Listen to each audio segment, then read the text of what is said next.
নমস্কার বন্ধুরা, আমি দীপান্বিতা। আজ বাঙালির দুপুরের একটা লাঞ্চের থালা নিয়ে চলে এলাম।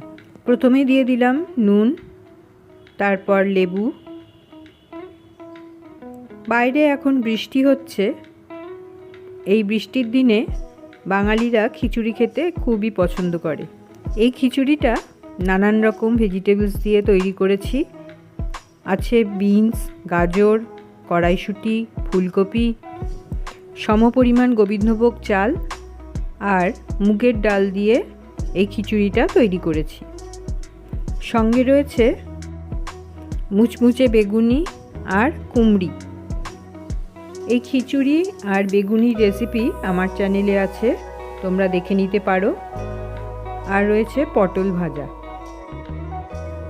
বর্ষাকালে খিচুড়ির সঙ্গে ইলিশ মাছ তো অবশ্যই খেতে হবে। আজ করেছি ইলিশ ভাপা। এই ইলিশ ভাপা রেসিপিও আমার চ্যানেলে আছে, তোমরা দেখে নিতে পারো। সঙ্গে রয়েছে আমড়ার টক। খুবই সাধারণ কিন্তু খুব সুন্দর লাগে খেতে এই আমড়ার টক। শেষ পাতে রয়েছে পাকা আম।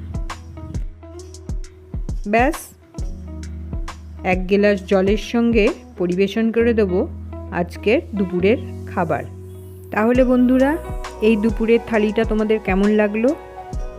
এরকম আরও সুন্দর সুন্দর দুপুরের থালির আইডিয়া পেতে আমার চ্যানেলটিকে সাবস্ক্রাইব করে রেখো।